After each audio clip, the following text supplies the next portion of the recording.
went on TV. Ric Flair formed the Four Horsemen with Tully Blanchard, Ole Anderson, Arn Anderson, and J.J. Dillon.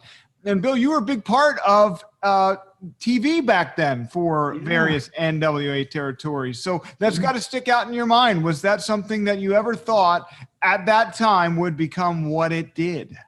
No, well, I knew that there was a certain magic with all those people put together. They had styling, they had profiling. Yeah, that's not too good. No, that was very good. But I knew there was something special there. But did I realize that it was going to become something that people in the year 2021, when we're taping this broadcast, would still be craving and watching on the WWE network and watching on DVDs and any streaming media on YouTube?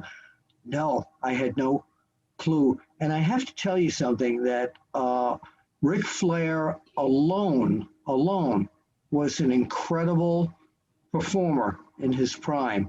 And to be backed up by people with such great talent like Tully Blanchard and Arn Anderson and JJ and Ole Anderson, it was absolutely amazing the way they meshed together. And none of them had anything taken away from them as a group, because individually they were all tremendous, and as a group they were even stronger. And you could tell they supported each other, and they were living that lifestyle that you saw on TV inside and outside the ring. I mean, so much so that Ric Flair, during the height of the Horseman days, I remember being on an airplane, and I don't remember if it was Delta or United or whatever, but he came onto the airplane with his, this is during the Four Horsemen days, with one of his robes on, and he got onto the plane and just opened it up, and he had forgotten to put his trunks on.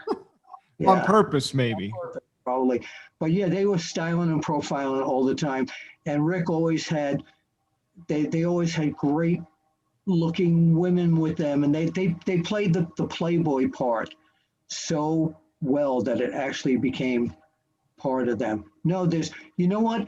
There have been so many other groups that have gotten up pretty high, but none of them will ever be able to get close to what the Four Horsemen were. Because if you really think about it, like I said, today, people are still talking about them. Yeah, I was thinking, I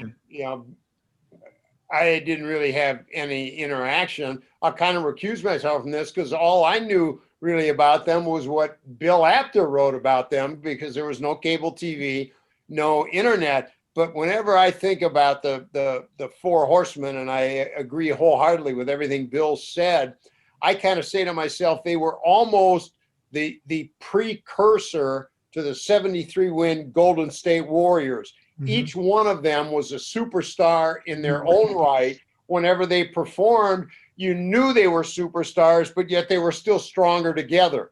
Right.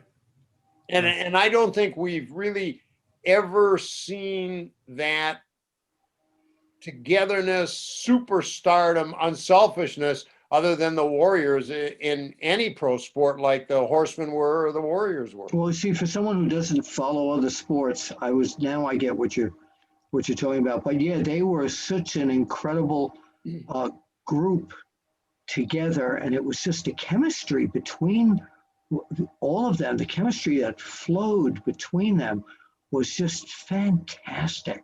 Never seen anything like it before. You even when they were performing together, you always knew they were all superstars. They were able to do that without ever sacrificing any of their own superstardomness.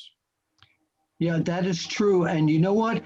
Each one of them, if you'd ask Ric Flair back then in the prime days, tell us about Arn, tell us about Tully and all that, he would compliment them as if he was complimenting himself.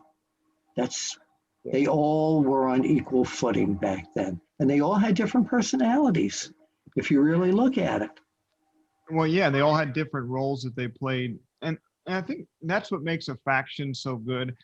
I was looking and thinking about the Hurt Business, which I think is doing a very good job. One of the things on WWE TV that I enjoy watching, I think Bobby Lashley is playing his part very well.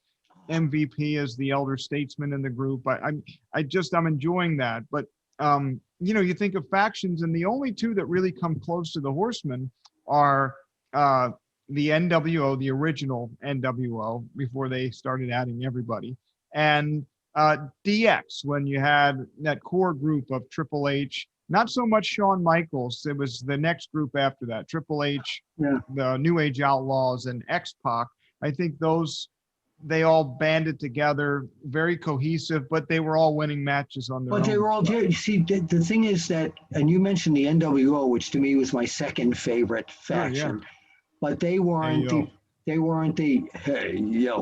but they weren't the Playboy types. They had they were bad guys. They were coming out of, they just wanted to disrupt everything, where Flair and the Horsemen were like, the elite Playboy types. Now today, of course, you have, groups in AEW like the Elite, the Inner Circle, which Chris Jericho had put together, and they're really good for the fans today. But if those fans today look back and see what these groups were too, they'd be really surprised at how cohesive they were and how memorable they were. Because here you brought up the NWO, and who doesn't remember the NWO? Because that was a classic era that was brought about because of them. Even people that weren't born back then know the NWO. Go ahead, Ken. Yeah, I was going to say, as I think about, all those factions, and maybe part of it is by the, time, the NWO, Degeneration X, AEW, there's so much more money involved. But of all those other groups, as good as they were, it was still more about the star himself, but as part of the group. But the Four Horsemen, it was like they all bought into the Horsemen, where it was almost the opposite. It was more about the Horsemen than it was about Ric Flair. Yeah, you're right. More about the Horsemen than it was Arn or Ole or Tully. And that to me is the biggest difference in my mind, what separates, even though, I had no interaction, with the Horsemen, the AWA or WWF, that just separates that group. Because here, all these four great superstars came together and said, you know what? It's more about the Horsemen now than it is us.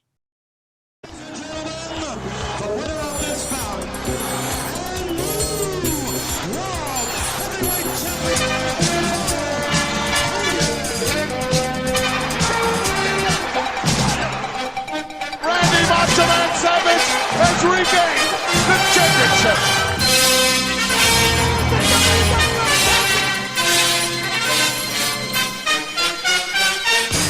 Right here is the future of wrestling.